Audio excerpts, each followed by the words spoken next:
we have to go out there and we have to take our students out there and emphasize in culture the need to go out there and immerse ourselves fully in what's there.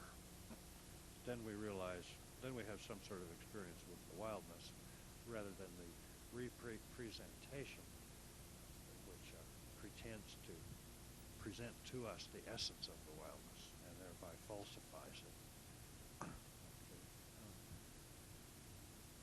A representation in film is also very partial. It gives us something visual and something auditory. What about the rest of the sense modalities? I suppose eventually we'll have touchy-feelies or something, which will try to bring the feel of things into the auditorium. Will emanate from the TV set.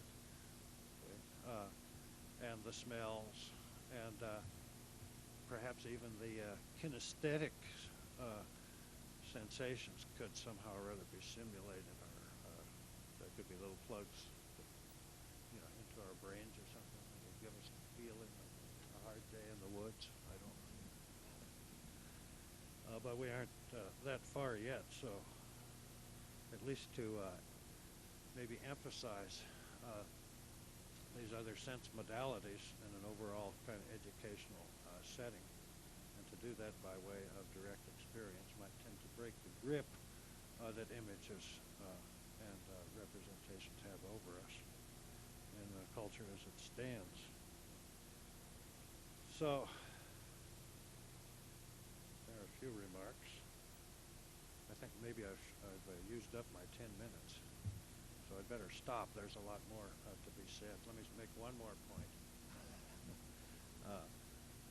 One of the most important thinkers in the history of American philosophy that very few people have heard about is named Charles Peirce.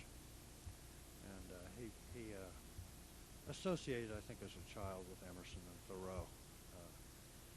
And he, I think, in his what he called his metaphysics or his phenomenology, gives us a kind of a wilderness philosophy, or a way of thinking about thinking about wildness. He suggests this, that all human experience involves these three components: firstness, secondness, and thirdness. Firstness involves that which is sheerly novel, sheerly original. And if you think about every instant of experience, there is something that has that novelty, something about it that has that novelty. In other words, no matter how we try to represent it, we don't get it all. There's more there, and there's more coming. And there's going to be more coming. Secondness involves causation, the brute otherness of things, that which you feel. If you think you can walk the wilderness to death, it will get you after about 30 miles of hard traveling. You'll feel it through your feet, the otherness of the ground. That's an important lesson to learn. When you push on the floor with your foot, it'll push back. That's secondness. And an image, a sheer representation has a tendency to obliterate firstness and secondness. So we need to recover in our everyday life, in our civilization, an appreciation and a thoroughgoing involvement with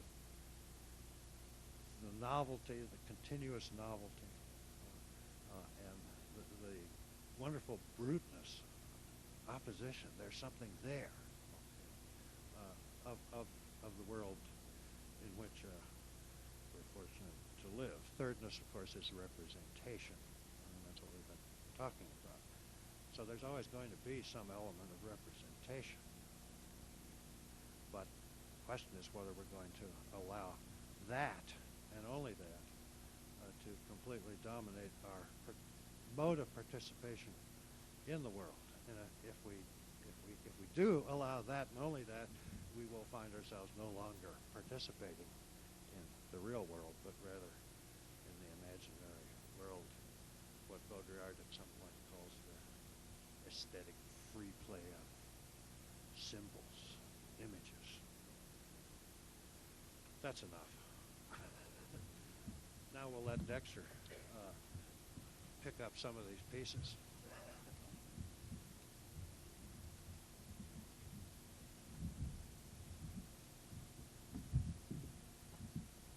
It occurs to me you may wonder who we are. Sean and Tom and Dexter were friends. And we hiked together a lot with Sean's dogs. And Sean teaches philosophy and film at the University of Montana. Tom and I previously taught at the University of Montana, but we're now tired. Is this, can you hear this? Yeah.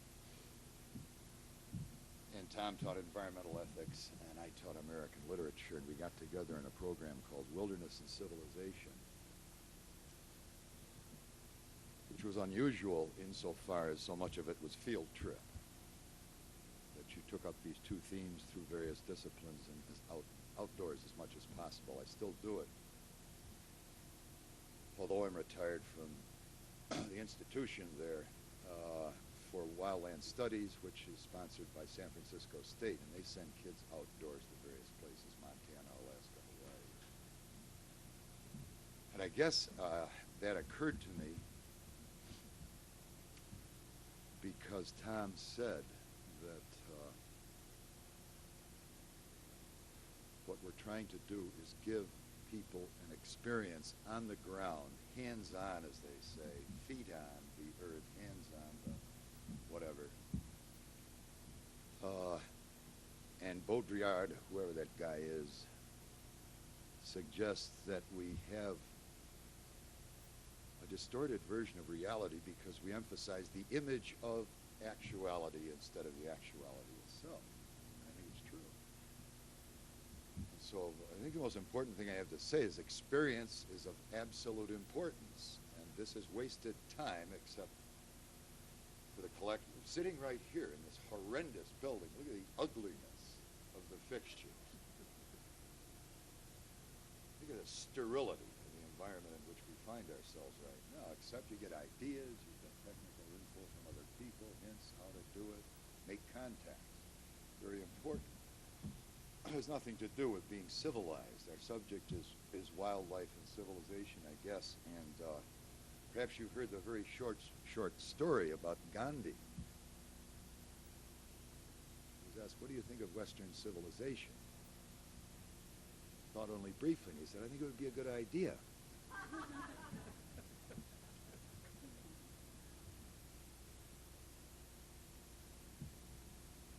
And I think in this context, civilization, it's not so much that we need to improve the kind of sterile, hairy, stressed out, absurdly erroneous, destructive lifestyle that we live day by day in the modern industrial or post-industrial age. Not just to say, well, wildlife is a part of our civilization. It's important. No, our civilization is a part of the wild life, and we must retain our wildness inside, and it's not going to be there unless it's outside. Unless we act very differently from the way we're acting. And so the shocking statement of Sean's favorite film critic, maybe just don't do any more TV videos. Forget images. Well, something drastic has to happen. So I'm stressing experience. When Chuck asked, what's the subject, Tom said, well, staying wild. Yeah, we got to stay wild. We have to take part in wild life, in the larger ecological process, puzzling mystery about which you at your best, early morning with 1 cup of coffee, freezing your butt off, out there with a fogged up lens, in a place that's wild. What's I going to say? That's what it's about. That's the purpose. That passionate curiosity, fulfilling the knowledge of what's going on out there. That's the end. And the rest of the stuff is a way to make a living or whatever. I want to emphasize emphasize that first, and then I'll end by simply saying I think the most important thing, most important tendency which wildlife filming can take is the move toward investigative journalism. What is the enemy up to? How are we going to cope with the enemy?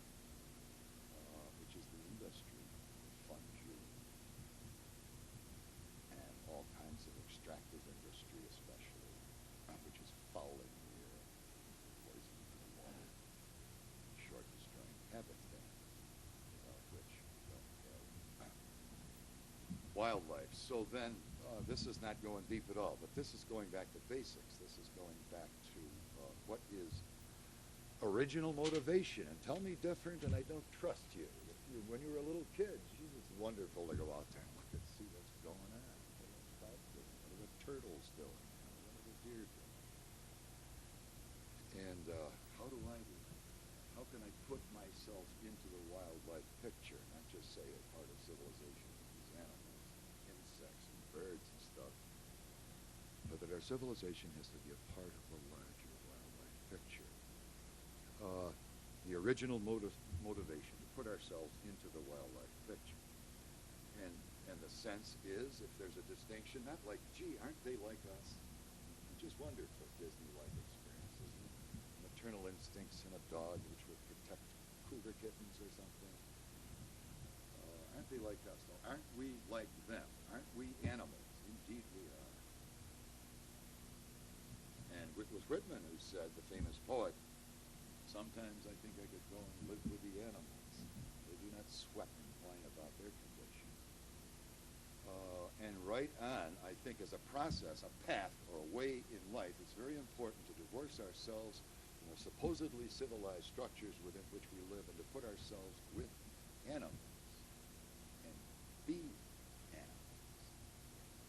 Then I think, quite serious about this, one can become much more proficient in his acts of compassion towards his fellow members of this species. Realize we're animals, have animal needs. And that, yes, in a sense, it is all a porn film, and what comes out in what we view is the reproductive activity and the fighting and killing, making a living.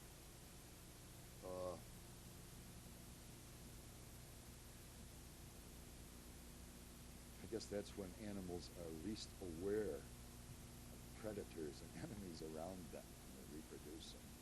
They're hustling after some meat. So probably the easiest to film then. But it is the reality. We have to avoid the formula. In the larger industry, cop films and spy films, aren't you just ready to vomit? Number of explosions, graphic displays of mayhem, and abrupt, nervous sex.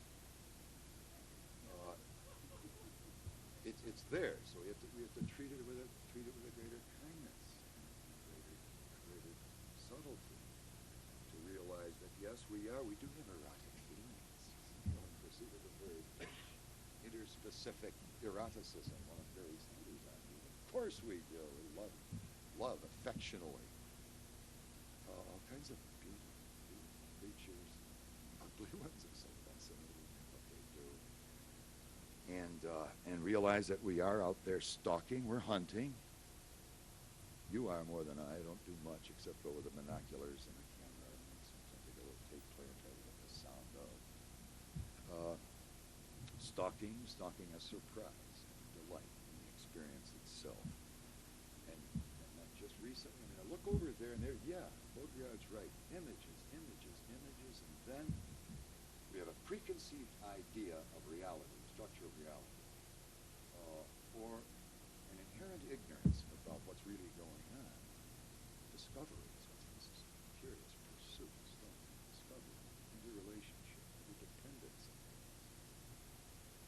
It's almost depressing to see so many pictures when I thought it was a big deal, literally to go after the very thrushes. They come back up where I live. End of February, Tom was up there too. Sean comes up there with a dog. And interesting, they don't show themselves. It's impossible to see them then. And they call, call. What? Different key, a dozen different notes, one note at a time. And how rarely they show themselves. They're like newlyweds or something. They nest. The jays are there, and the male's got, this is good, the male's got grasses in his mouth and sticks, and the female's got grasses and sticks in her mouth, and they're collaborating on building a nest right next to Tom's wood pile. Near the bird feeder, actually. They're the apartment dwellers, the thrushes. See, I've actually seen three. You can get the color because the sun's on the other side of them. What color are they? Well, I hear the call. We got the Audubon tapes, right? You see the size, it's robin's size. That's what it is. You know the habit, we're getting probably the males at the top of the tree. The females lurking around the middle of the tree. Are they there? And in the process, what else do you find out? I'm an Aries, and walking up the creek the other day on top of a cliff was a bighorn ram. Wow, that must be a sign, an omen from the oral sacred tradition of some kind. This relates directly to me. I feel it with a guy who won't move. He can help meditate you for hours. Look. Finally he lies down. He's still looking. I'm not here. I wonder what kind of state his mind is in, because he has a mind. See up there. Watch. And lo and behold, Roger, in fact, had found some feathers earlier on. He showed me the feathers. I heard there were wild turkeys down in the lower part of this watershed that he was hiking. Probably a turkey feather. And the other day, here were the tracks. And Olis Muri says about 4 inches. These were 5 inches. Turkey tracks. So the damn thing had walked 5-6 miles up through the woods, through the spring. Now it's way up there, walking around. And that's thrilling, isn't it? Not if you're deluged day after day with the same thing, but on your own, experiential, feeling, sensing, feeling as you can. Being like an animal is what it's about. I think, for me, because at least when you're retired, you can think that way. You don't have to go to work every day. But, okay, what'll I say to conclude what I'm trying to say here? You got to do something with the skill you've found. You make this thing work and have pictures of it in sequence. And beautiful things are happening. There's even a theme to it. It's art. Just as much art as what Hollywood does. More so.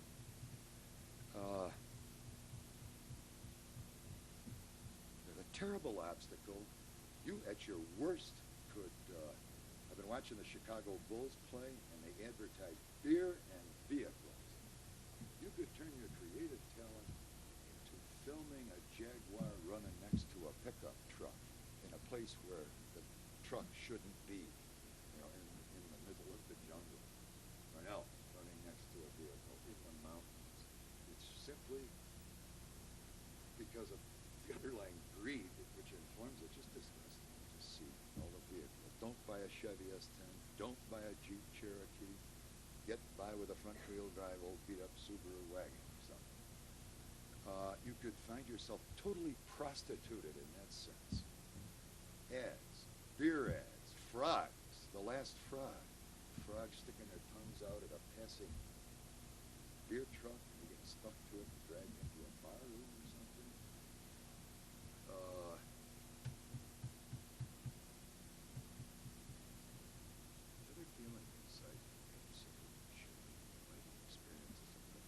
Disgust, if you want to talk religiously, revulsion at the nature of what we do with our finest artistic possibilities, those cats around a wonderful wildlife film. There's nothing like a wolf. Michael Jordan's a wolf. The way they run, the way they play, is very beautiful.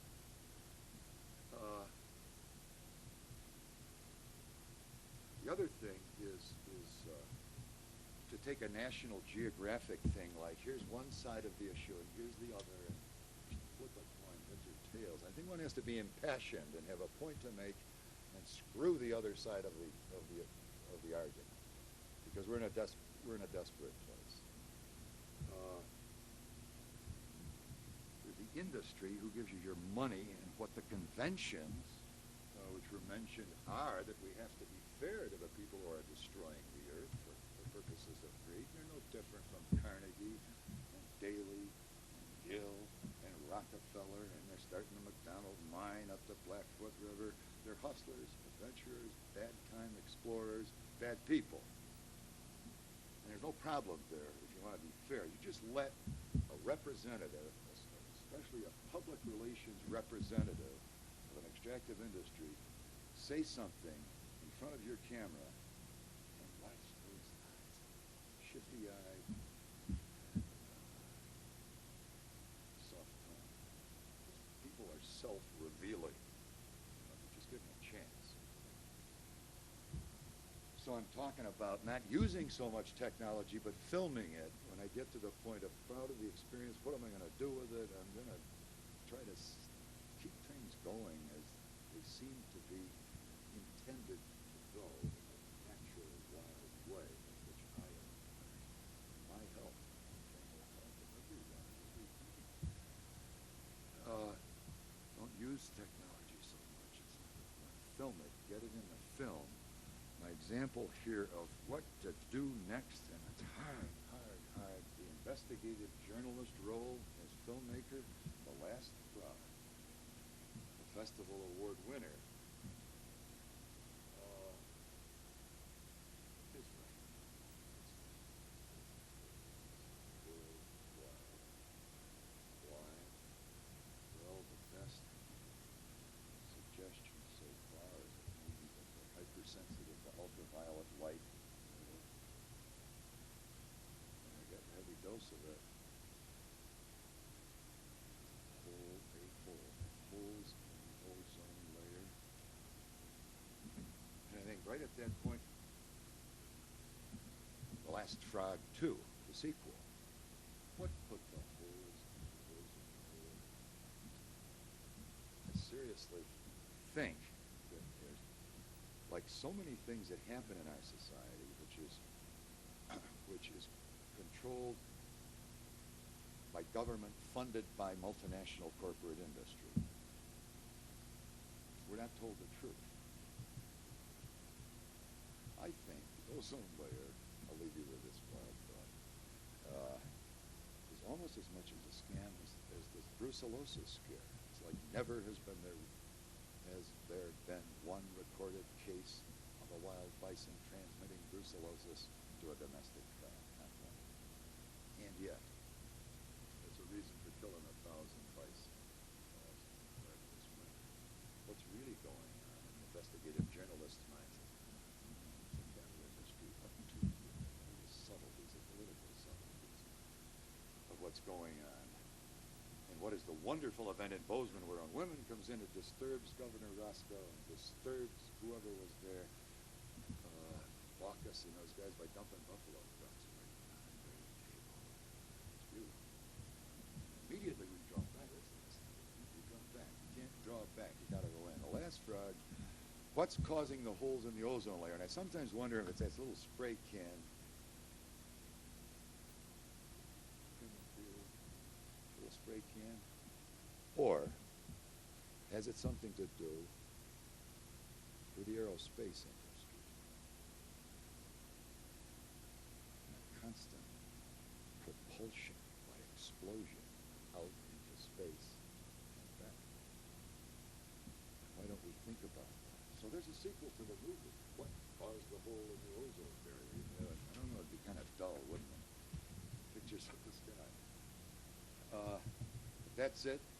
I think we can't forget what it's about every morning when we get up. There's a sheer delight in being a part of the natural world. That is to say, be wild. We can't lose it.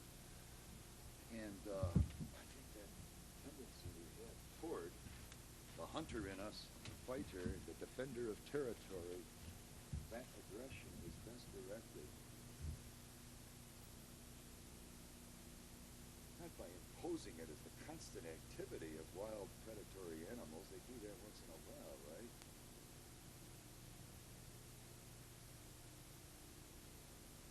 But against those who are destroying the earth because they don't know that.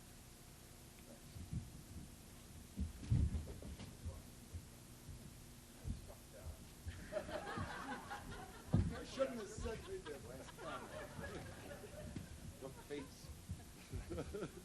there is a God. Gods, not a god, gods. Well, you know that guy that got in a lawn chair with a bunch of balloons went way, way up there, and the airliners had to dodge it. We could get him up there with a bunch of spray cans that ozone needs, say, and he could patch those holes. Okay, just a quick resume, and then I'm going to throw it open for a bit. When Roger first talked to me about the Syrian lions, I thought, there's no lions in Syria, you know, typical biologist. I guess Dexter said that the only way you're going to be good is if you're cold and wet and hungry, and then you're having fun out there. So you guys are having all the fun. You're sitting out. Bob Landis sitting out in the cold month after month after month, filming otters. I know why now. There's a lot of fun being cold and wet, hungry. But there are some neat images there. The Wilderness and Civ thing with Bob Yetter is the current administrator of, but these two guys, I think, invented it. It's a program on campus. It's a wonderful idea where kids don't take the regular courses. They lock in Wilderness and Civ for at least a year and wade through the snow and read poetry and get scared by a grizzly bear and read essays. And one year they had to walk out with their pack through 4 feet of snow to get back out. I think they all remember that very much. But there's, a lot of ways that I think this raises a lot of questions. U of M campus, for instance. Down along the river, there's about 8 or 10 enormous ant hills about that high. I don't know how many ants in there, 200,000, 600,000, 2 million, I don't know. Their own civilization, been there for maybe 10 years, doing just fine. Don't give a damn about us. In the meantime, people on campus, fly to the Middle East to study civilization, fly to India to study Buddhism and all that. Probably the best classroom on the whole U of M campus is some of those ant hills down on the, I don't care if you're in philosophy or if you're in history or if you're in biology. People don't, there it is sitting there, right 100 yards away from university buildings, and I don't know that anybody looks at them. I'll bet you that 98, 99% of the Missoula population have no idea that there's these enormous civilizations right on the riverbank down there. They don't give a damn about us. Not a damn. And still they've got a wonderful, wonderful, according to E.O. Wilson, superior civilization to ours and better socialism than ours. So anyhow, there they sit. Last year we had some discussion on a similar topic like this. Next year we're going to have the big one. But Michael Janide came up from California and talked on the last year. His specialty is field guides to the birds in the classical literature, and he's got a video on it and all sorts of things. And I think he's up to 31 species. I think in Shakespeare, something like that. I don't know. There's all kinds of ways you can look at this. And I like what Dexter said too. Investigative journalism. When you're on the wrong side, it's called advocacy. If you're on the right side and doing advocacy, it's a policy. It's an agency policy, not advocacy. If you're on the other side, it's advocacy. But it really is investigative journalism. That's a lot better name. But we get rid of our enemies by labeling them, and there's a lot of thought in this. I sure as hell don't want to cut it off. I know it's coffee break time, but we're going to shift gears a bit after coffee. It's going to be good too. But I think we ought to talk about what these guys said here. I predicted at 9 o'clock this morning that this was maybe the most important event of this half century or this century. There's some great things said here.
agree philosophically. Is this picking up? Philosophically, I agree with the idea that some sort of mediated.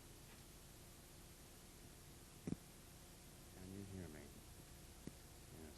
I generally don't need one. In 1869, I believe, Ludwig Feuerbach wrote The Essence of Christianity, and he said there, in looking, and then I'll cease with the philosophical history, he said there that he thought we were entering an age in which people preferred symbols to the things themselves, representations to reality, and images to objects. And he was talking then about an age in which photography was becoming widespread. Well, here we are 130 years later, and we're still pointing to the same problem and lamenting it. I don't think it's a problem. Our population right now has just about doubled in my lifetime in this country. About 8 more years it will have doubled in my lifetime. I think wildlife films and nature images in the Sierra Club calendar, for example, must be substitutes for reality, and that is their purpose. And I'll tell you why. If in New York City 100,000 people buy the Sierra Club calendar and pay $15 or $25 for it, and that money is well spent. We've raised funds. It served its purpose. What we don't want is for those same 100,000 people to look at the image and say, I'm going there. I want to experience this. I'm going to go out there to Arches or somewhere out on open land out in Utah and experience this. I spent 12 weeks out there this past summer, and I was glad not to encounter any more people than I did. I already saw too many tracks of four-wheel drive vehicles. Exactly what we don't want is for the viewing public, which may number in the millions, to say, I don't want the image, I want the reality. I'm going to take my image and, like a currency note when we were on the gold standard, I'm going to go trade it in for the thing itself, which is gold. That's exactly what we couldn't have when we were on the gold standard. We couldn't have people taking their notes down and saying, I don't want the symbol, I don't want the image, I don't want the representation, I want the reality, I want my gold. We'd have had a run on the bank and the economy would have collapsed. Well, maybe you can only push that analogy so far. But Chuck said the other day, Marlon Perkins and Don Meyer claim to have 30 million viewers for Wild Kingdom. If only a fraction of those said, I'm tired of images, I want the reality, I'm going out into nature itself, if only a fraction of them did, we'd have millions of people out here overrunning wild areas and, in the current popular phrase, loving it to death. And so what I'm saying is, I think the role of these images is exactly to function as surrogates for reality. And they can do a good job of that. Our argument should be whether or not they function well in that capacity. We should not be looking to do away with wildlife films or images of nature. We have too many people who need people to be supportive of nature. And if images can do that, that's great. How can people be supported? Send their check. Support legislation. Write to their congressman. That's great. These images can achieve that. Exactly what we don't want is a return to experience. Why? Because we have too many people. A few of us can go out there and say, I prefer the experience to the reality. We absolutely don't want hundreds of millions of people doing that. We can't afford it. So the images, as I say, have to function as substitutes. So we should be looking at how well they can perform that function. Are real images the problem, as Baudrillard says? Because they're more insidious, is his argument. They're more insidious in the way that we accept them for reality. I don't think that's the problem. And if any of you want to come around and hear me fulminate for 15 minutes this afternoon, I'll try and expand on this. But the problem with wildlife films is not that they're insidiously real and functioning as substitutes. We do need scientifically accurate images, precisely because so many millions of people rely on them and consume them. They do need to be as realistic as possible. As I'm going to argue this afternoon, I think that as substitutes for reality, they need to convey it as accurately as possible so we can get good information, and so that we can pass decent legislation, so that we do know how to vote, so that our opinions do become clear, and so that whatever feelings about wilderness we have can become crystallized, and that we can act on them. And again, only a fraction of people do that. From a media studies perspective, we're always dealing in large numbers, always dealing in large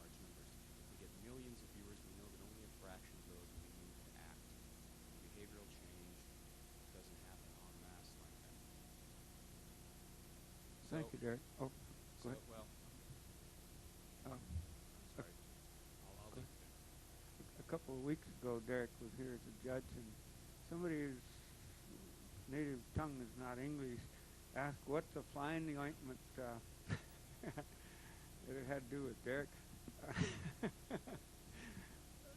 Those are some real good sticky questions. I'd like to hear what John might say. Okay. Well, I certainly didn't want to get up here and suggest that there should not be, wildlife films or nature films by any means. I just think that Baudrillard's issue is one that needs to be addressed. I think it's a very difficult issue, and I think it's an issue that needs to be addressed, like I say, by producers and theorists. And I think Baudrillard is not saying don't settle for the image, go to the reality, right? I think what Baudrillard is arguing is that there is a difference between image and reality, and that difference is dissolving. And I think that's what he thinks is problematic. Now, as a producer, I take that critique very seriously, and I think about ways to get around it, because I don't at all advocate that we do away with environmental filmmaking. On the contrary, I think we need to do more of it. But one way that we might address it is to say, well, make it very clear in your film that this is a mediation, that this is an image. Somehow incorporate the difference between image and reality into your film. It might be one way to get around this. Because I think, I guess I would have to disagree with Derek. I think it is a problem. I think that we do live in a society of simulacra, and I think we're having a very difficult time distinguishing image from reality. So all I'm advocating is at least thinking about a way in which nature filmmaking can at least address that problem. Let me say something in response to that. Yes, I'm as concerned with you that images are being taken for reality and that people are basing their opinions on images instead of on realities now as a function. But Baudrillard's argument is based on an argument against the representation of history. His example of the Holocaust is history. And I don't think it's quite the same issue to say that films have a hard time representing history. That's true. And for many of us, that's the only place we're going to get history. I wasn't alive then. I have two choices. I can get it out of a book, or I can get it on film. Yeah. The representation of history is something else, but the representation of the natural world as it exists today is not necessarily analogized properly by reference to the representation of history. We're talking about something that exists right now. I can't go back and experience the Holocaust, and none of us can.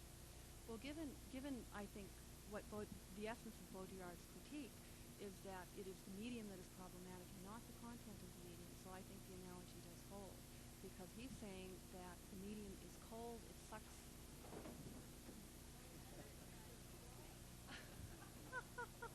Well, Dexter, what are you doing? Down with images.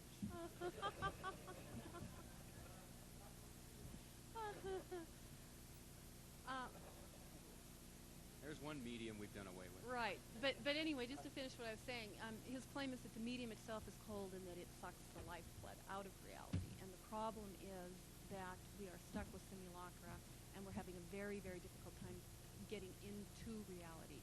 Now, I'm not advocating the travelogue approach to wildlife filmmaking, but like I say, I do sort of respect the distinction between image and reality, and I think that we need to at least be thinking about that as producers. Mary, you shaking your hand first. Yes, I'll try not to be nervous, but I just have to respond to all of this because I really appreciate the points that you were making, that you have to go out and experience it. And I deal with children, and I feel that they have to, as Rachel Carson said, if I may quote her, she said, "I sincerely believe that for the child and for the parents seeking to guide him, it is not half so important to know as to feel. If facts are the seeds that later produce knowledge and wisdom, then the emotions and the impressions of the senses are the fertile soil in which the seeds must grow. The years of early childhood are the time to prepare that soil." So, just commenting on what you said, I feel that the great, big, fabulous videos and things on TV, they're inspiring. They're telling people what's out there. Naturally, we're not all going to get to see that, actually go there. what we tell the children is, this is what's out there, but it's also in their own backyards. It's also in their own city parks. And Rachel Carson goes on to say that every child needs one adult to go out in nature with them so that they can discover it together, discuss it together. And so even the Shed Aquarium, I noticed in one of the little pieces that they sent, it says oceans of opportunities. And they're looking for an intern to help with the implementation of teacher workshops and programs and the development of teacher publications. The Teacher Services Internship is designed to offer an in-depth experience to college and graduate students into the world of informal education. So that's where I fit in. I am the informal educator, taking it down to the children, telling them that between even kindergarten through 6, that's where I deal.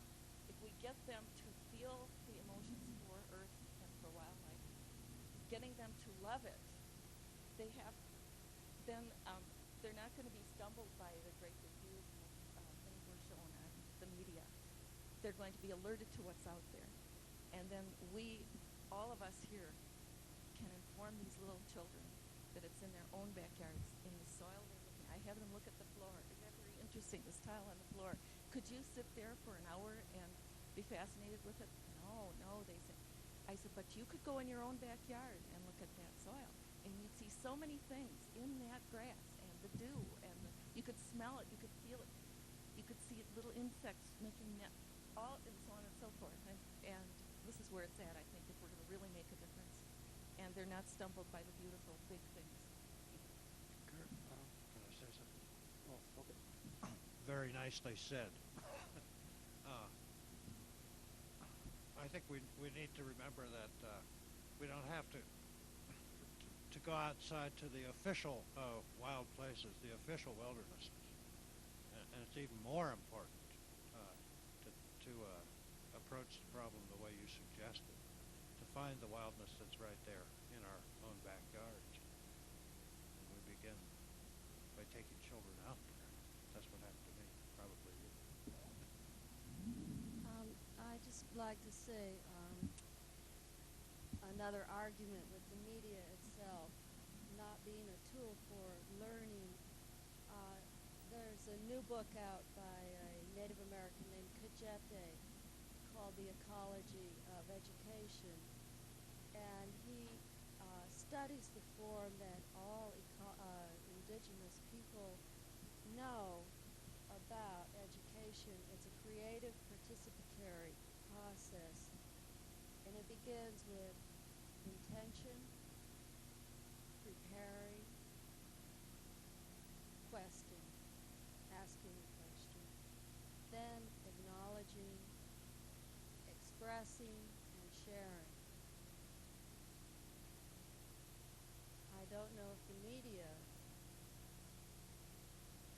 at this time makes that available for that, the dance, the participation, the observing.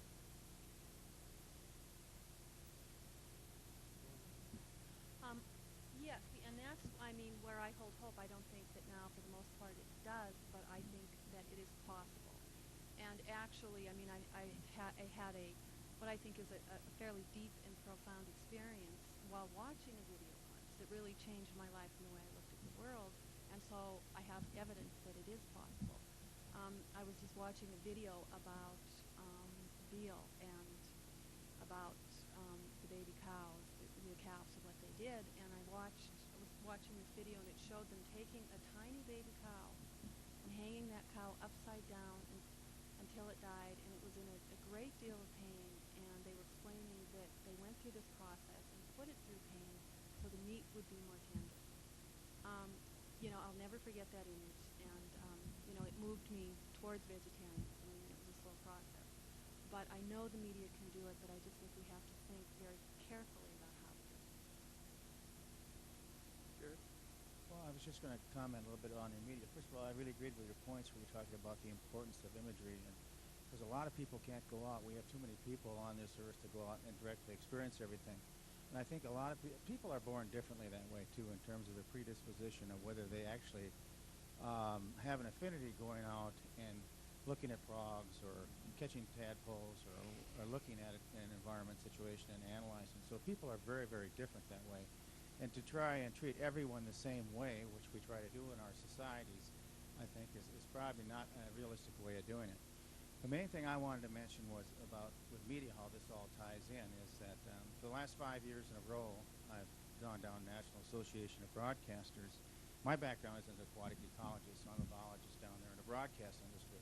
But I go down there because I think television is probably, and why I come to the festival here all the time for the last 15 years, is I think it's where it's at in terms of reaching the public and affecting environmental management programs.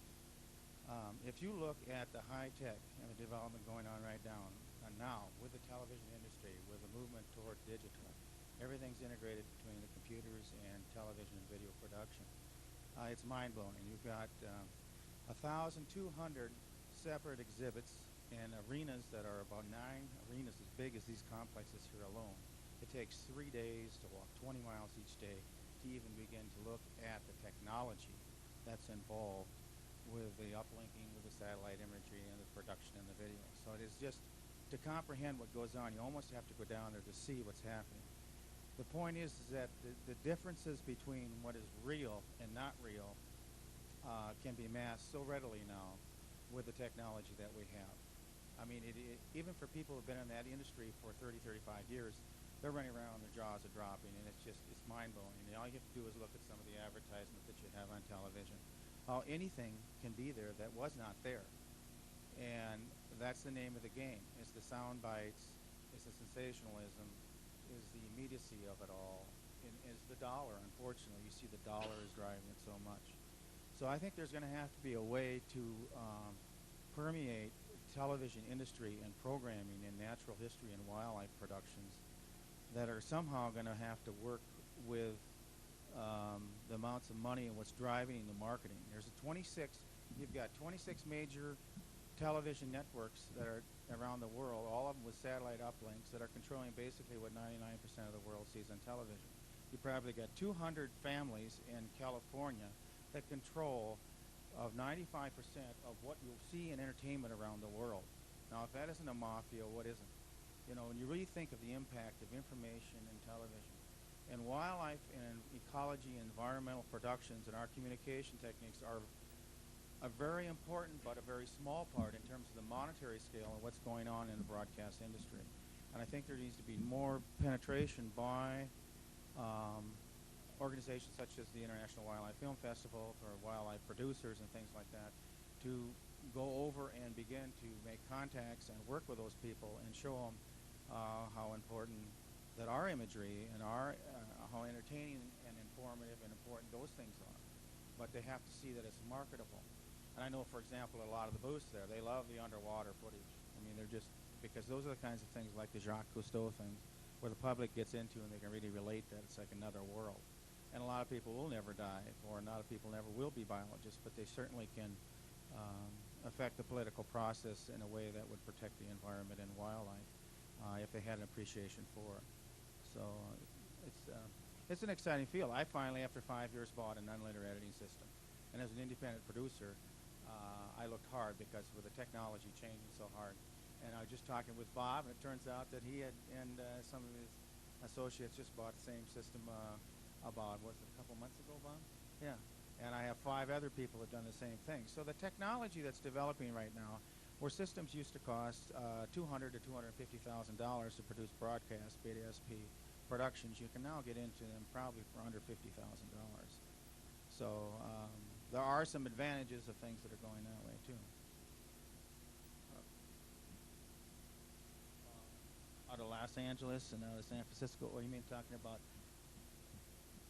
I'm talking about families and generations of people who in Hollywood that basically control the dollars in terms of what programs are put on, much like in the broadcast industry. In the movie industry is pretty much the same way. That really, it's a very small minority of people that determine what goes on the air in terms of selecting the basic trend of what we see, not only in wildlife production, but in productions in general. Disagree with that.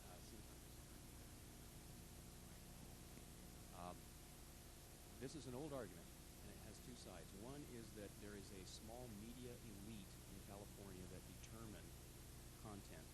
You talk to those people, what they'll tell you is we don't determine anything. We are wholly enslaved to the audience. We have to give them what they want because we have to make a profit. If we don't give them what they want, they won't view our program. If our numbers go down, we can't sell our airtime. And if we can't sell our airtime, they cancel us.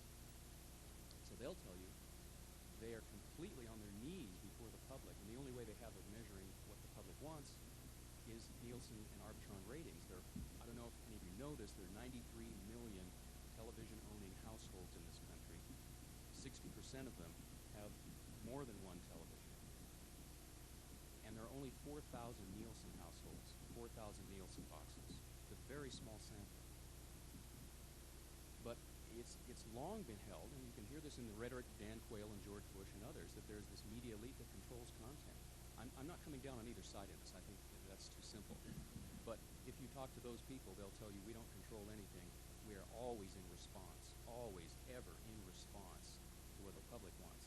And the biggest debate in the media, ultimately, the biggest philosophical debate, is who's driving content. Is it the audience or is it the producers?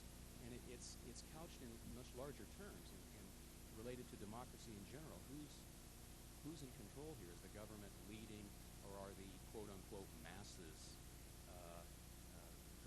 controlling government? And we hear terms like the reign of the rabble and so forth.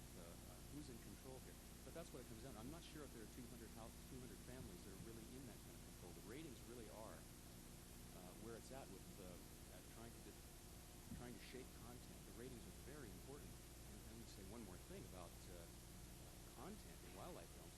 Remember that these programs are competing with other primetime entertainment. Someone said something earlier, I think it might have been Dexter, about kind of a pornographic emphasis on blood and sex. And again, producers will tell you we're doing that because we have to get ratings. And there's a certain formula we have to follow if we're going to compete with other primetime entertainments. And those are the elements which the viewers seem to want, they'll tell you, and that's why they end up in films. And so I think, in a sense, we're not at great disagreement, but the economics of the industry do drive the content in that sense. I think that the difference is, though, Derek, that what Jerry's saying is there's a very small number of people who are saying we have to do it that way. Sure, there's a million of people involved, but we don't have to do it that way. There's just a couple dozen people, or maybe one person saying we have to do it that way. I'd like to take a break now, though. There's probably some people in the same situation I am. Real short ones. Fred, I'm going to ask Fred to talk right afterwards on deep evolution, because he has to get back for some classes on campus, and then we'll do Victoria after that. So get some coffee, get the bathroom, come back in 5 minutes if you can't, please.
I didn't know what they were going to say. I knew it was going to be good. That's why I was so happy they're here presenting what they were going to say, but I didn't know what they were going to say. But I think it fit very nicely and raised a lot of the questions in different ways that I've been asking myself and talking to people about.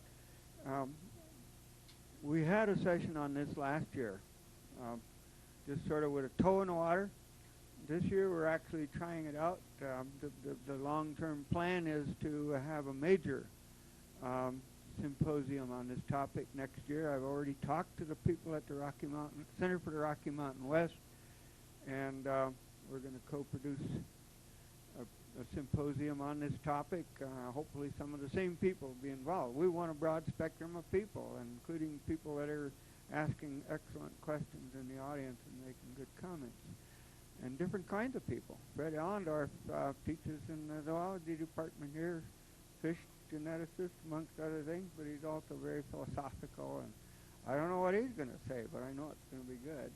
I'll predict it's going to be good.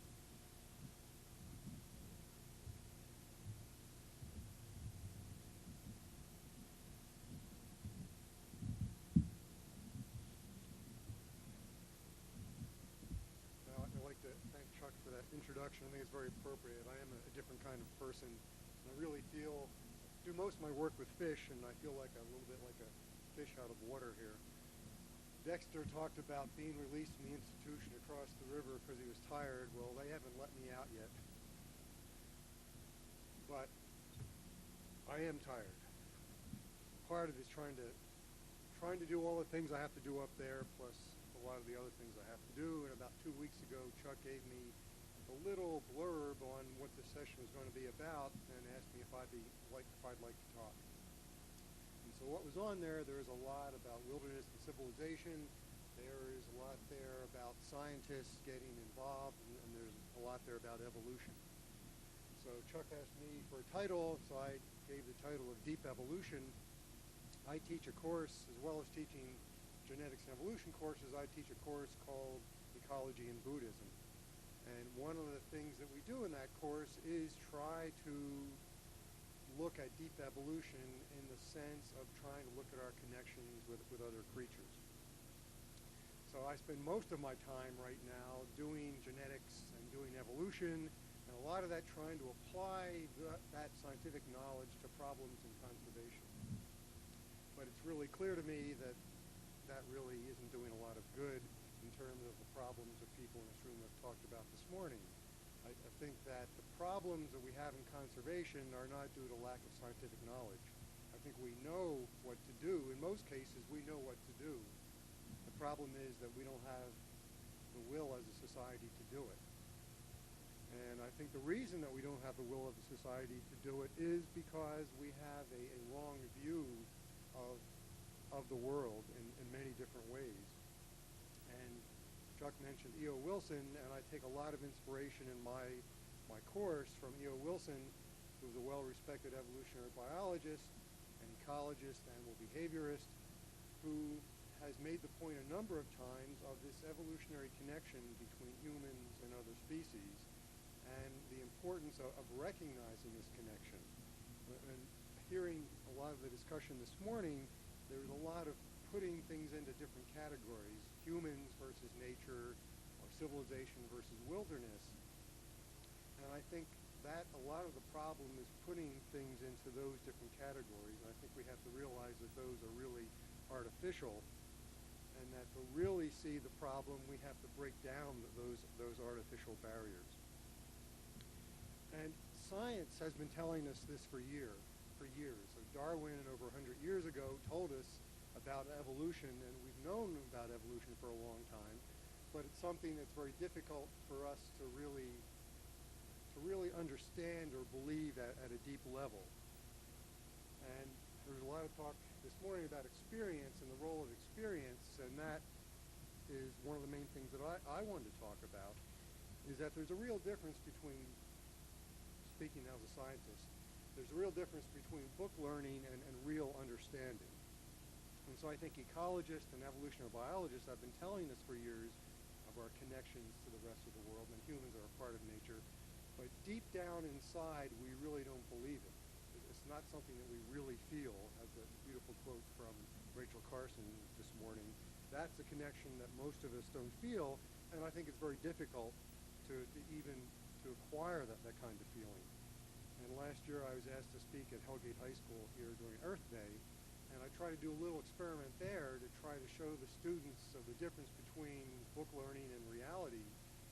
And I think this fits in with some of the things that were said this morning about, well, we don't want everybody who's seeing these wildlife films going out into nature because then nature's going to be overrun. And I think the point is that nature is everywhere. Nature just isn't in Utah. Nature is also in New York City. And we can experience wildness, wilderness, nature right now.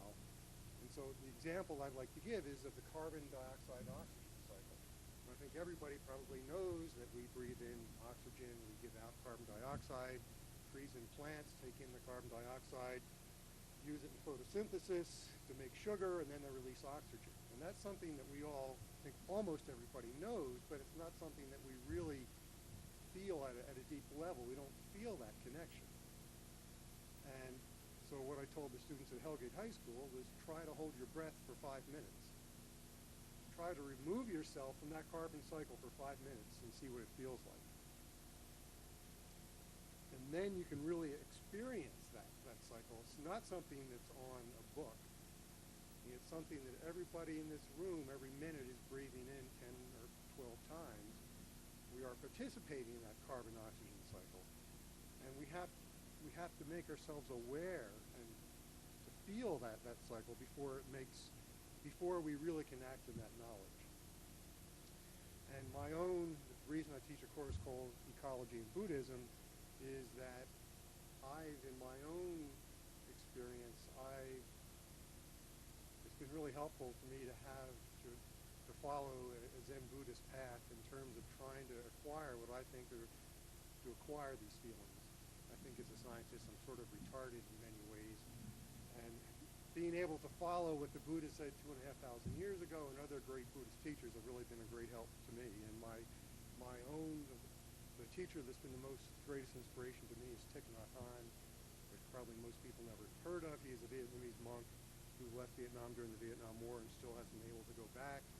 But he's a Zen Buddhist who teaches a brand of Buddhism which is sort of it's a brand of Buddhism that I feel very comfortable with as a scientist. It's sort of scientific Buddhism.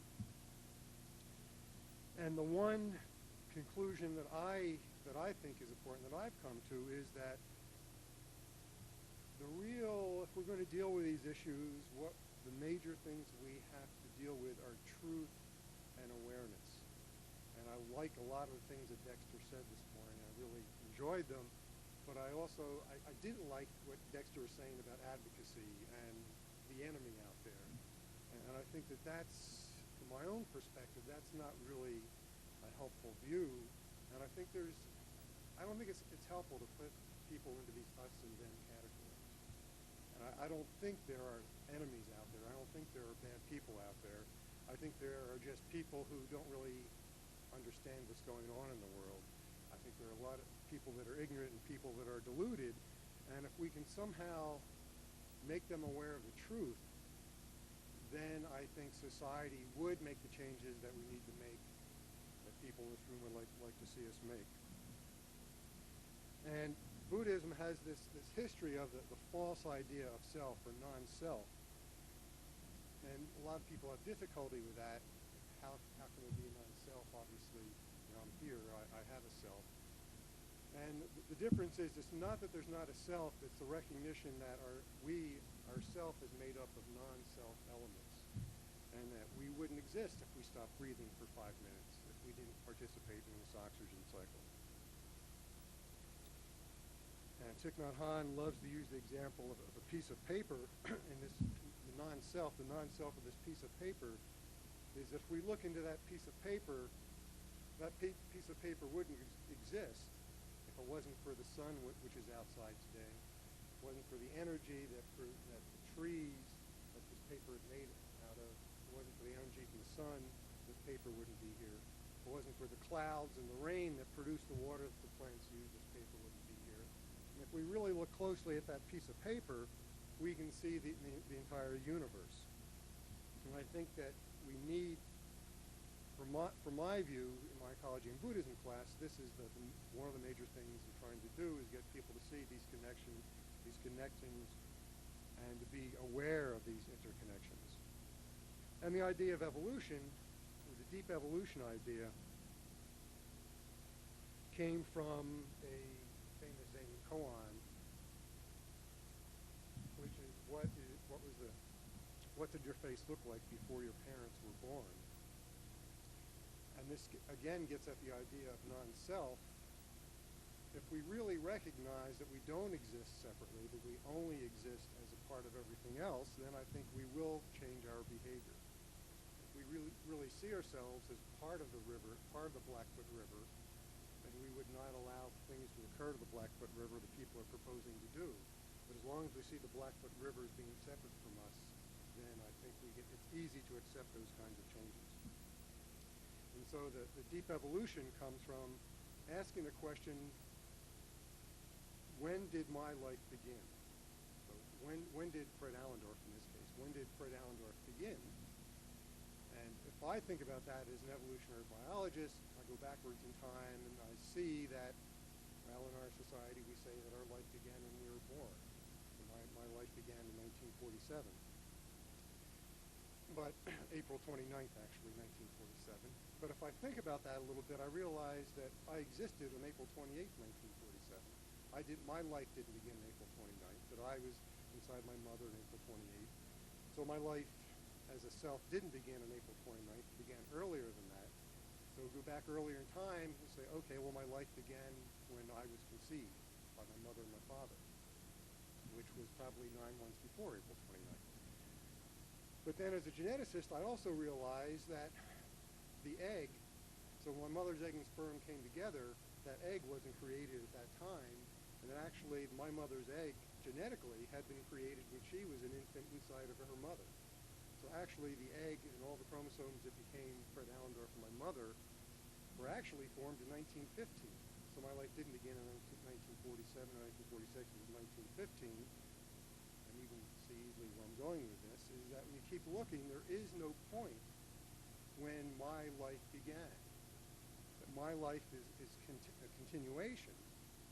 And I have my students do an exercise where they go backwards in time and try to look at this and realize that 10 million years ago, the life that became Fred Allendorf contained all of the chimpanzees, orangs, gorillas.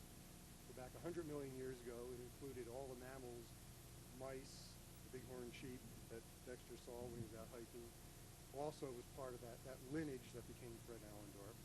And if we look really deeply, we can see that our life began, if it began any time, it was 3.8 billion years ago when life began on this planet.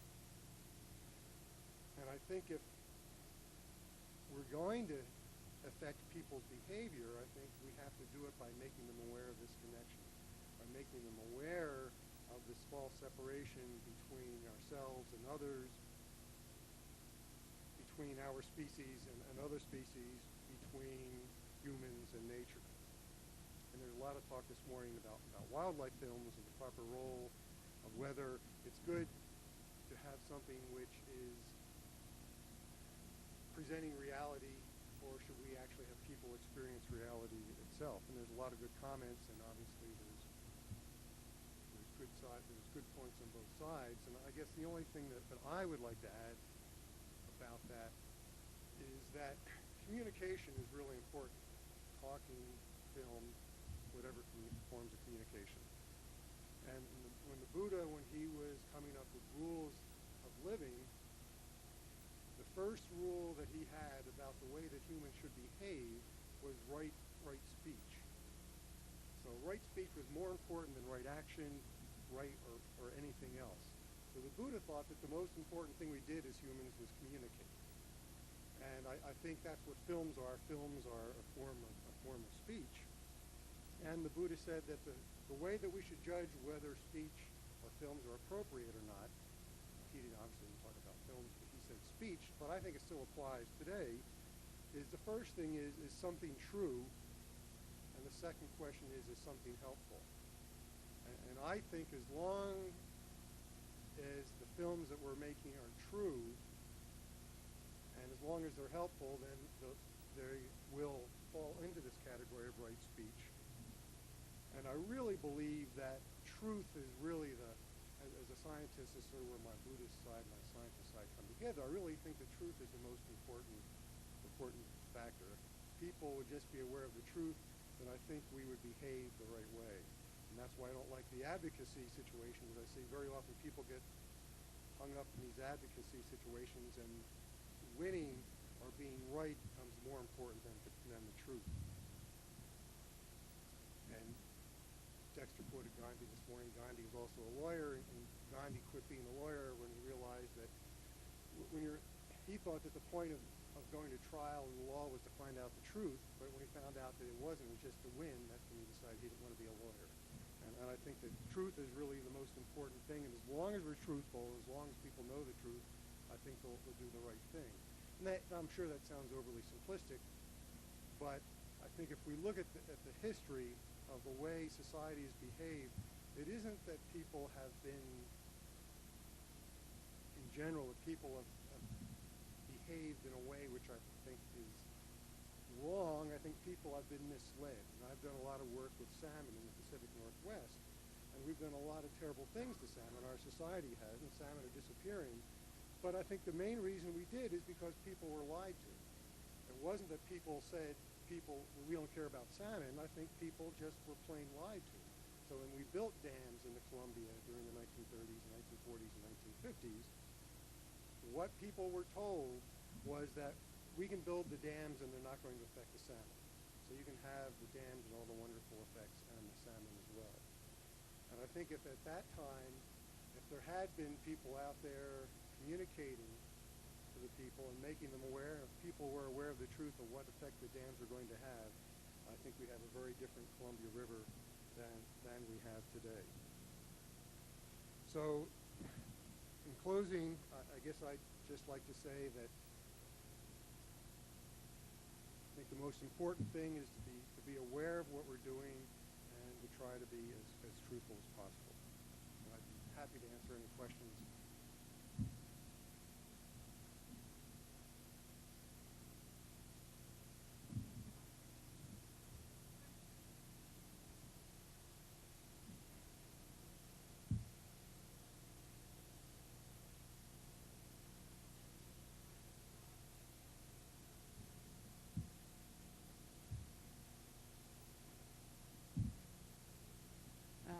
Is that part of the problem with documentaries, that they don't have a spiritual point of view? Because I know people who know the scientific consequences of their actions can look at a woman dying of cancer and still willingly put pollutants into a river, ostensibly the cancer is due to pollutants, and still go ahead. To them, the scientific truth isn't important, but I would call them fairly spiritually unaware. So should documentaries start having a spiritual point of view? Yeah, that's really interesting. I feel uncomfortable talking about spiritual truth, maybe because I'm a scientist, but I think somebody over here made the comment about watching the film on the way Veal was produced. And I think the distinction may be knowing the truth versus really feeling the truth and being able to act on that truth. And so I think the Veal, it would be my example. I'm not sure that was spiritual truth, but that was a deeper level of understanding than just knowing. I think everybody knows that Veal comes from young cows or calves, but it's that deeper level. I don't know whether that's what you mean by spiritual truth, but I really think that deep understanding is what I think we need. Not just the scientific truth which sits somewhere in books. It's really feeling and experiencing that truth, which I think is important.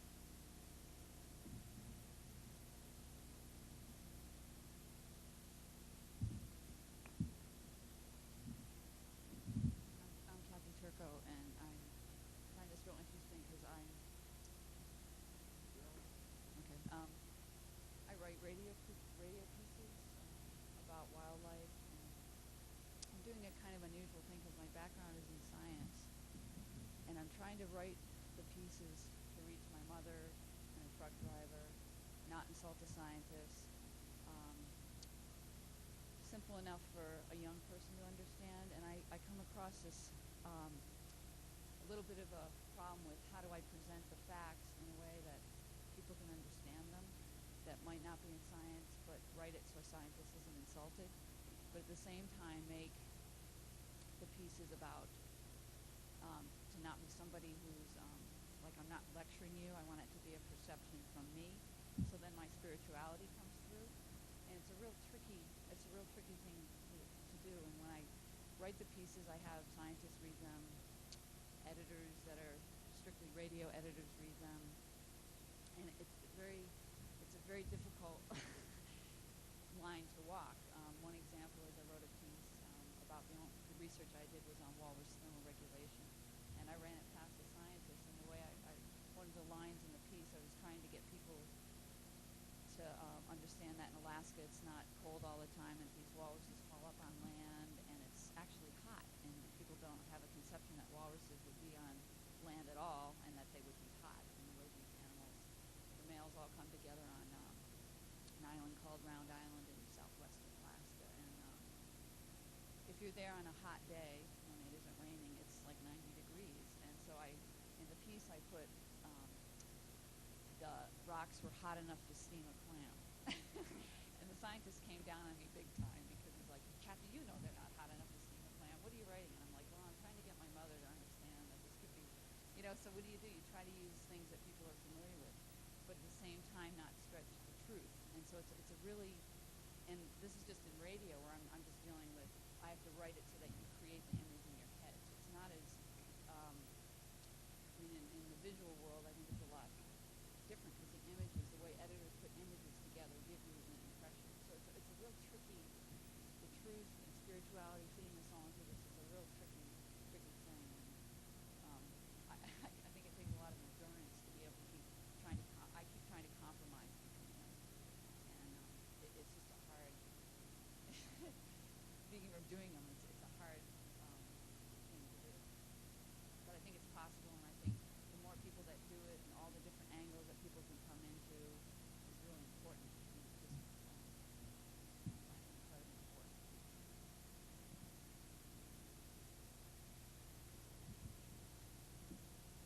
The question of truth could probably keep us here for quite a long time. One of the things that I'm always amazed by in natural history films, when the behavior of various animals is being discussed, is the absoluteness of the truth that's being presented to us.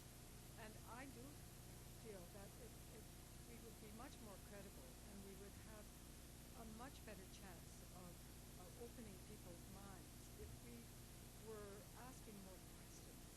And that's not a difficult thing to do in a script. Biologists change their minds all the time about what's happening out there. And what's truth today is not truth tomorrow. There have been major shifts, as we all know, in behavioral knowledge of all sorts of animal societies. And nobody ever asks any questions. Meaning that, everything is presented as if it is truth. And even if it makes sense at the moment, there's no leeway left for future interpretations. I have a problem with a lot of interpretations that biologists make at the best of times, and to not have a certain flexibility in what you present, I think really does put us at a disadvantage. Everything is not truth, no matter how hard you try. But yeah, it's difficult though when you raise questions, then it makes it much more difficult. So I know even teaching scientific classes, we tend to simplify things, present things as if they were understood, and not really present all of the questions and all of the things we don't really understand. Well, you can't present all of the questions, but you can present a lot of questions. And I actually think, I try to look at it a little bit as an audience. I find it's much more interesting. You have to make sure that your questions are important questions. But I just think it's more interesting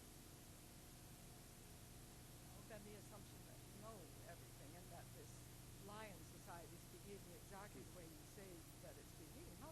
animals behave that way, you know?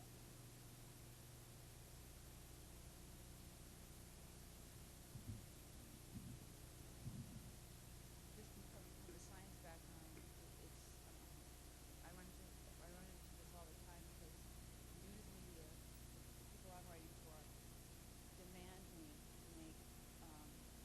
They want statements that say absolute. It's amazing. I am more comfortable saying this is what we know, which I think any scientist is trained to.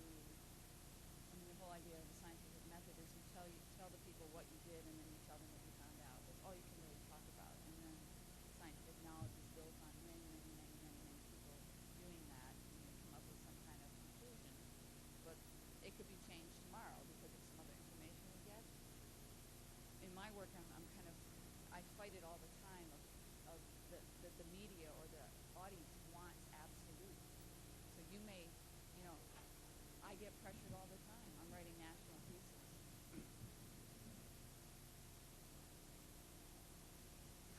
I know, that's what I feel too. And I keep fighting that, and I have to come to a compromise all the time. But at least it's a compromise, and I'm not just, see what I mean? It's, because once I've had stuff edited, I've gotten scripts approved, produced, and they'll chop it before it gets aired and don't tell me. I mean, it's just, in radio it's even worse than film. In film you have to go through more of the step, but it's that kind of thing where it's an uncomfortable area. So I just think people just need to keep talking like this and keep driving to a middle ground. Because, I don't understand why it works that way.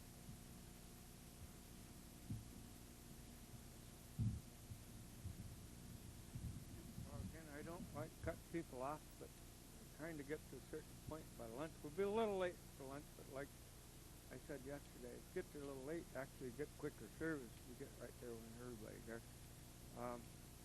I like what Fred was talking about, and I'm delighted Fred was here. And the questions about behavior, how do you, it is fascinating, but depends who's watching it. In my own education, I was a farm kid, I didn't know what animals were going to do. I knew they behaved. I knew they knew where they were going and where they were coming from. When I got to university, I couldn't talk about animal behavior in those days. Nicolaus Edwardi was the first behaviorist ever in North America. I think Bill Hoare brought him over from Hungary, I think, in 1947. Before that, you couldn't talk about, in science, you couldn't talk about behavior. You get tossed out of class. If you talked about animal thinking, you get tossed out of university. So to have Fred come here and talk about the things totally at ease the way he did, this was delightful to me.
The next speaker is Victoria McDonald in deep ecology, and whether, I don't know if Fred stole your thunder or not. I don't think so. So I'll continue to talk about deep ecology, which basically Fred has opened the topic. It's a new movement. It's only a few decades old. It's evolving and exploding. It's a body of thought that can rescue us from some of the hopeless paralysis and foreboding and despair and panic that may arise when we begin to acknowledge the destructive path we are on, because it teaches us how to learn from nature. And in the questions that Chuck sent to me, I felt that was his essential question: how do we learn from nature? So deep ecology asks us to remember what we ourselves always knew, once knew, as indigenous people. We all have been indigenous people. And that is that we are not separate from nature, but part of it.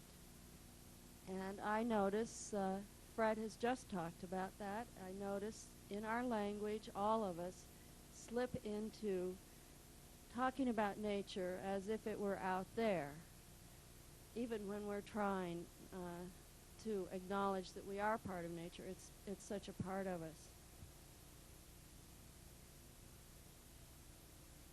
When we can identify ourselves as part of the whole rather than separate from it, we have at once both the wisdom to act on its behalf. At the same time, we also have the ability to receive energy and information and power from that source. The findings of 20th century science undermine the notion of a separate self, distinct from the world it observes and acts upon. The abstraction of a separate I is what Gregory Bateson calls the epistemological fallacy of Occidental civilization.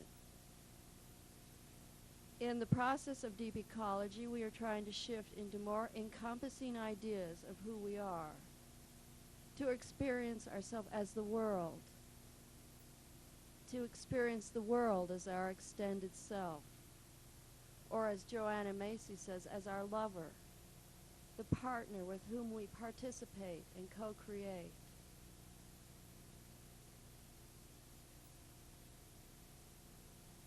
The beginnings of the premise of this movement that the earth is a living system, and all activity that arises does so in open, interpenetrating, interconnected systems. Now, whether or not we completely understand this or agree, we've all been influenced by the image of the planet Earth spinning, photographed, taken from outer space. And every one of us, when we saw that, at some level knew we are one, and that everything we do affects everything else. David Abrams says, the ecological crisis may be the result of a recent and collective perceptual myopia of the species, which is now being forced to be corrected. So now that we are on the brink of disaster, it seems that modern civilized men, using that word in quotes, referring back to Dexter's reference to what is a civilized man, we finally are ready to ask the question, how can we live in balance with nature? So 20th century science is now telling us, common sense tells us, all indigenous people that ever survived have told us, and it's the golden rule of every spiritual tradition that has arisen from the earth. The only way to live is with the question, what is best for the whole?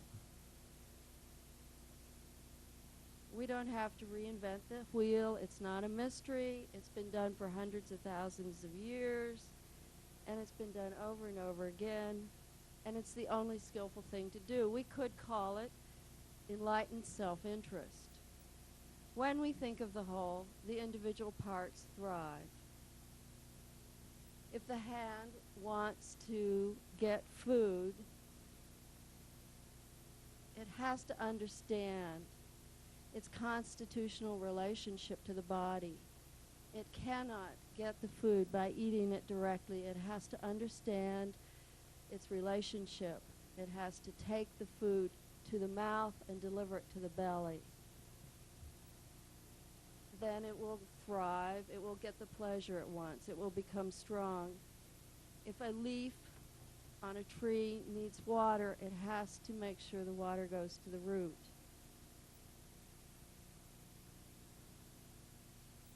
we will never be happy or fulfilled unless we do this. Something is always missing, gnawing at us, an inner longing that is never quelled until we take up this orientation. But when we do, the driving discontentment that drives us, that consumes our resources, turns into joy and fulfillment.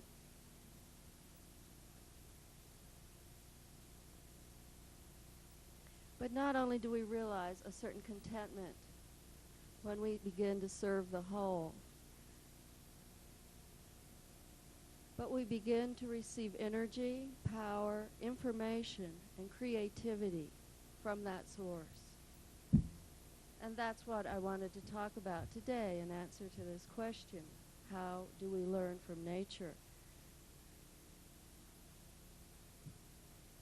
So in this understanding that deep ecology is addressing, we are understanding ourselves as systemically interconnected.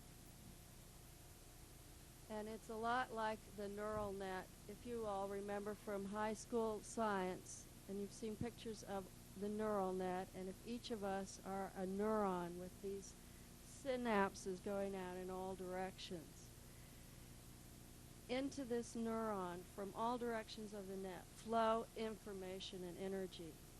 And the only way we receive it is to be open, sensitive, vulnerable, if you will. And the only way that the neural net stays strong is for that energy also to pass on through. That is, we let the energy pass through us and pass it on to the rest of the net. So our whole idea of power is completely flipped over. Instead of power being something with strong, hard boundaries, it's that which has the most permeable boundary, that can receive the most information and pass on the most energy.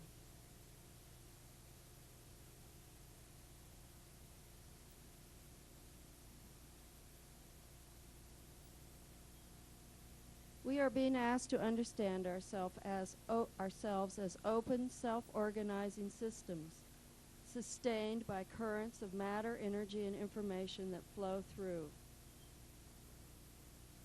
In the web of relationships that sustain these activities, there are no clear lines demarcating a separate self. We have access to all the information and energy in the whole system, and we know it is to be shared. So once we understand this, we can choose at any time to identify with any part of that system, be it hunted whales or human beings who are starving or the planet itself. And in so doing, this extended self brings into play wider resources. Resources, say, of courage, endurance, or wisdom, just like the nerve cell opening to the whole neural net. And then there's this experience of being acted through or sustained by something greater than oneself. It's a lot like religious grace, but it doesn't require that we believe in a supernatural deity. One simply finds oneself empowered, strengthened by that for which one is acting on behalf of what one is acting. It is as if that is the source. So it brings an increase of power beyond one's own capacity as a separate entity. So just to repeat what I've said, it's quite simple. Once we serve the whole, it itself will send back energy and information, creative solutions, and power to us. And that has been done over and over again by indigenous cultures and all spiritualities when they first arise out of the earth, which they all originally did at one time.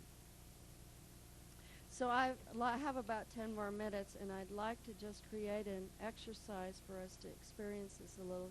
So I'll ask you to clump up together in groups of 4, just bring your chairs together, if you will, for in groups of 4 for a few minutes.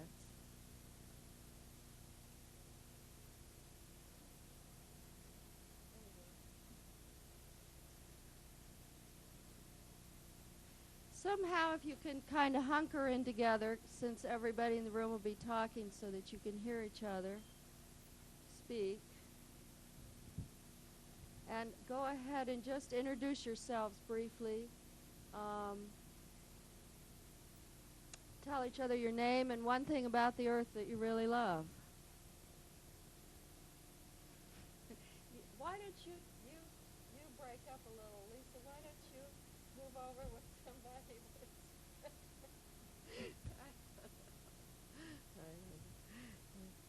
Like that back table, Lisa? Into the lion's mouth.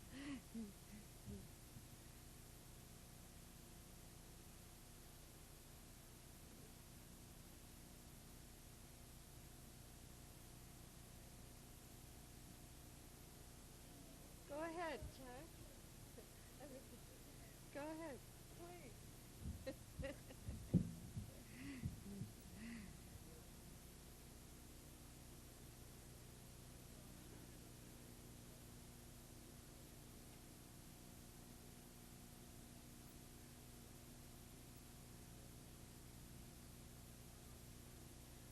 So, Joanna Macy has said that this exercise confirms her belief that people learn most from what they say with their own mouths. So we'll see if you learn a little from this experiment. I'm about to start it. Before I do, I am asking you to suspend your skepticism. And I'd like to just give you a quote from Joan of Arc by George Bernard Shaw. When she was captured, she told the soldiers, the French officers, "I hear voices telling me what to do. They come from God." And the French officer replied, "They come from your imagination." "Of course," she says. "That is how the messages of God come to us." So I want just to encourage you, even if you feel a lot of skepticism in this exercise, and feel that it is just your own mind speaking to you, that may not, in fact, discount it. So I'm going to ask you now if you would all close your eyes and fall into this rhythmic wave of the breath coming in and going out.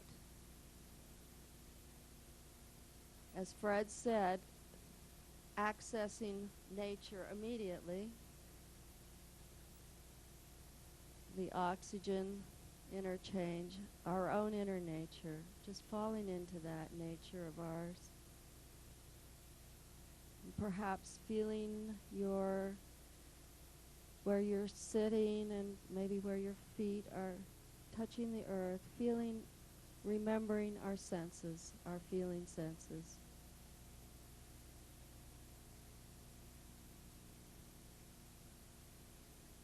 And then begin to imagine yourself moving in some way toward a favorite place in nature.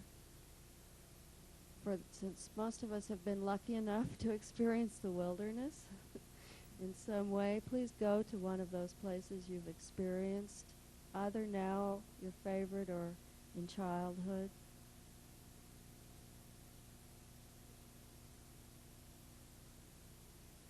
Finding yourself there, being there.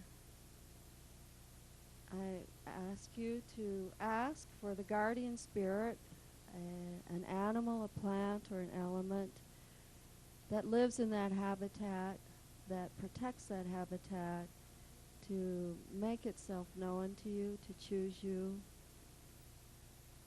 Just go with your first intuition, whether it's visual or sensory or sound.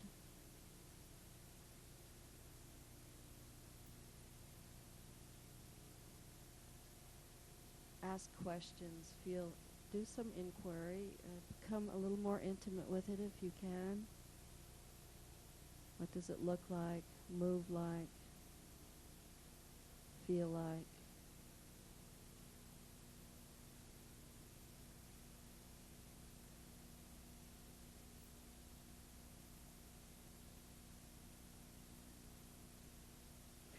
lost this nature element, plant or animal, how do you protect this habitat?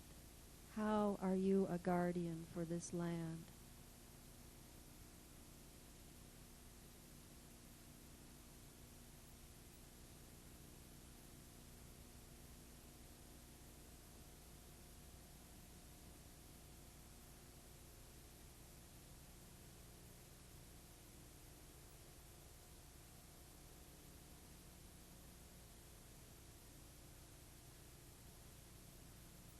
And when you have an answer, then just thank this spirit for coming to you and sharing information. This being, this other than human being, or as Dave Abrams says, this more than human being. And then when you feel ready, then just sink back into your own breath, body, and then open your eyes.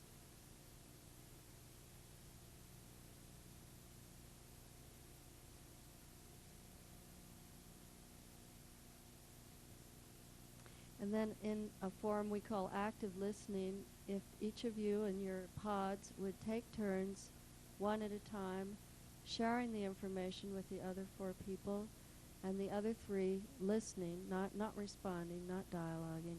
Just let this being, if each of you would speak on behalf of the being that came to you. And I'll ring a bell every minute, so each of you take about a minute, and when the bell rings you can switch. So decide who's going to go first, and in about 60 seconds I'll ring a bell.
Begin moving to the second person if it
If you haven't moved to the third person, think about moving on to the third person.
Moving to the fourth person if you haven't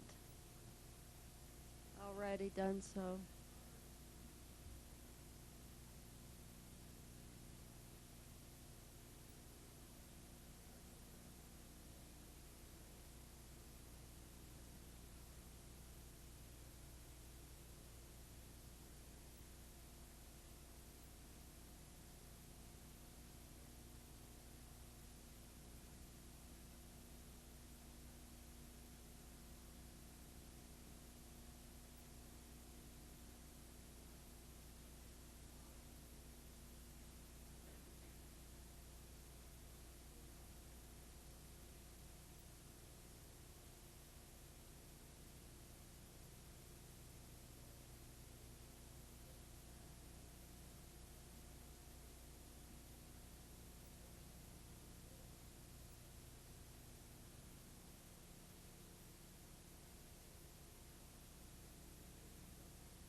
And moving to the last person, the one who hasn't spoken in the pod.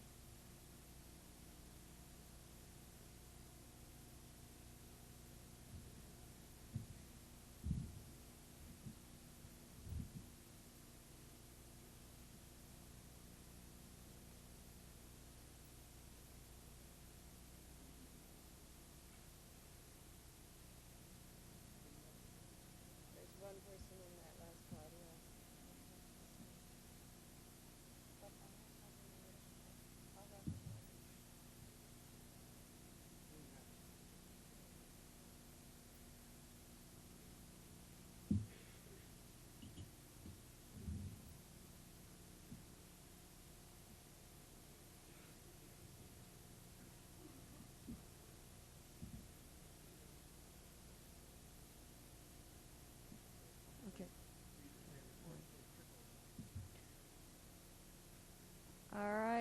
think that's our time is up.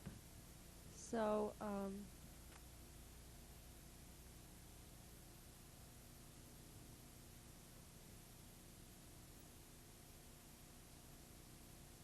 so thank you very much for participating in this process with me. And remember, you can do this yourself with when you have a little more time.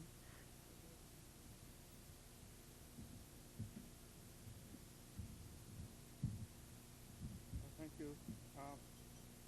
Now we're really into lunchtime, but I want to say a couple things first. What I've got scheduled right after lunch is a film, CBC film about John Livingston, who is our keynote speaker. Two very significant things that are going to happen yet today, or the next 2 days. I think John's town now, but I haven't met him, but he's been around since year one in wildlife filmmaking, and